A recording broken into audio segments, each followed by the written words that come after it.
দ্বিতীয় পাঠ আল বিদআতের ভয়াবহতা ও ক্ষতিকর দিকসমূহ নিয়ে আলোচনা। আল বিদআতের ভয়াবহতা ও ক্ষতিকর দিকসমূহ। বিদআত সর্বদাই পরিত্যাজ্য। ইহার দ্বারা দুনিয়া ও আখিরাতে ভয়াবহ ক্ষতির সম্মুখীন হতে হয়, যা থেকে আমাদেরকে বেঁচে থাকতে হবে। নিম্নে বিদআতের ভয়াবহ ও ক্ষতিকর দিকসমূহ সম্পর্কে আলোচনা করা হল। বিদআত একটি আকীদাহগত ভ্রান্তি। একজন মানুষের আমলী ভ্রান্তি ও দুর্বলতা কর্তা নিজেই তা স্বীকার করে থাকে। যেমন একজন মদ পানকারী, তার মাঝে যদি সামান্যতম অনুভূতি শক্তি থাকে, তবে সে তা স্বীকার করে বলবে ইহা পাপ। সে হয়তো এক সময় তাওবা করে খাঁটি মুসলিম হয়ে যেতে পারে।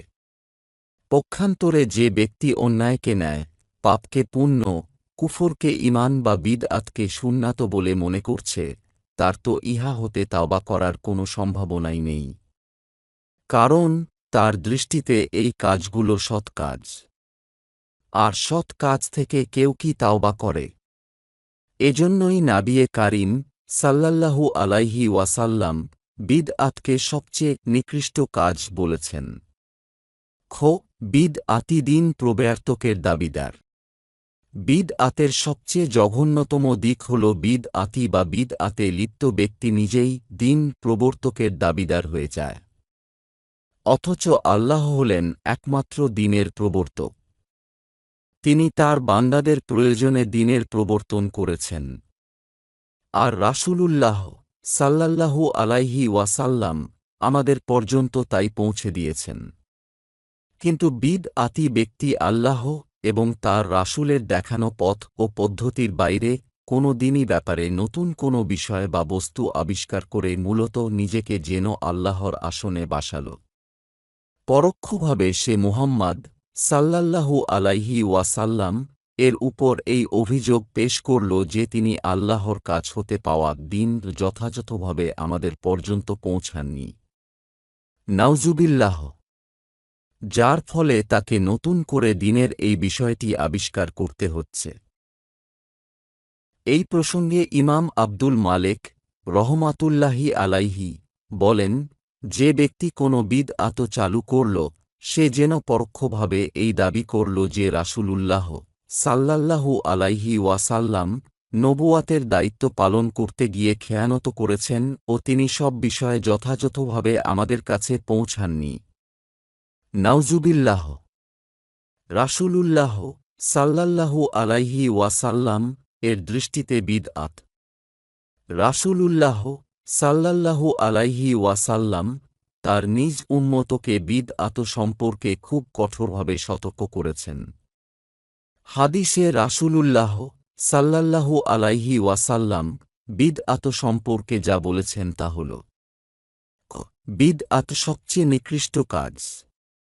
হযরত জাবির রাদিয়াল্লাহু আনহু হতে বর্ণিত রাসূলুল্লাহ সাল্লাল্লাহু আলাইহি ওয়াসাল্লাম ইরশাদ করেছেন, নিশ্চয় সবচেয়ে উত্তম বাণী হল আল্লাহর কিতাব এবং উত্তম আদর্শ হল মুহাম্মাদ সাল্লাল্লাহু আলাইহি ওয়াসাল্লাম এর আদর্শ, আর নিকৃষ্ট বিষয় হল নতুন আবিষ্কৃত অর্থাৎ বিদআত। সকল নতুন আবিষ্কৃত গোমরাহী বা পথভ্রষ্টতা। সহিহ আল মুসলিম ৮৬৭। এই হাদিসের শেষাংশে ইমাম নাসাঈ রহমাতুল্লাহি আলাইহি এর বর্ণনায় এ কথাটুকুও আছে, আর প্রত্যেক গোমরাহী বা পথভ্রষ্টের ঠিকানা জাহান্নাম। সুনানে আন নাসাঈ ১৫৭৮। বিদআত সর্বদাই পরিত্যাজ্য। হযরত আয়েশা রাদিয়াল্লাহু আনহা হতে বর্ণিত রাসূলুল্লাহ সাল্লাল্লাহু আলাইহি ওয়াসাল্লাম বলেন, যে ব্যক্তি আমাদের দ্বীনে এমন কোনো নতুন বিষয় আবিষ্কার করবে যা দ্বীনের মধ্য হতে নয়, তা পরিত্যাজ্য। সহিহ আল বুখারী ২৬৯৭ ও সহিহ আল মুসলিম ১৭১৮। বিদআতের কারণে সুন্নাত বিলুপ্ত হয়ে যায়। বিশিষ্ট তাবেঈ হযরত হাসান রহমাতুল্লাহি আলাইহি বলেন, যে জাতি তাদের দিনের মধ্যে যে পরিমাণ বিদআত চালু করে ও তাতে অটল থাকে, আল্লাহ তাআলা তাদের মধ্যে থেকে সে পরিমাণ সুন্নাত উঠিয়ে নেন। কিয়ামত পর্যন্ত তাদের মাঝে আর তা ফিরিয়ে দেন না। সুনানে দারেমি ৯৯ ও রাহে সুন্নাত ৮৩। বিদআতির পরিণতি। হজরত আবু হুরায়রা রাদিয়াল্লাহু আনহু হতে বর্ণিত রাসূলুল্লাহ সাল্লাল্লাহু আলাইহি ওয়াসাল্লাম ইরশাদ করেন, মদিনা হারাম। তাই যে ব্যক্তি তথায় কোনো বিদআত চালু করবে বা কোনো বিদআতিকে আশ্রয় দিবে, তার প্রতি আল্লাহ, ফেরেশতা ও সকল মানুষের লানত। কিয়ামতের দিন তার পক্ষ হতে ফরজ ও নফল কোনো ইবাদত গ্রহণ করা হবে না। সহিহ আল মুসলিম ১৩৭১। হজরত আনাস রাদিয়াল্লাহু আনহু হতে বর্ণিত আছে যে মহানবী সাল্লাল্লাহু আলাইহি ওয়াসাল্লাম বলেছেন, আল্লাহ তাআলা প্রত্যেক বিদআতির জন্য তাওবার দরজাকে বন্ধ করে দিয়েছেন। মুজামুল আওসাত ৪২০২ ও মাজমাউজ জাওয়াঈদ ১৭৪৫৭।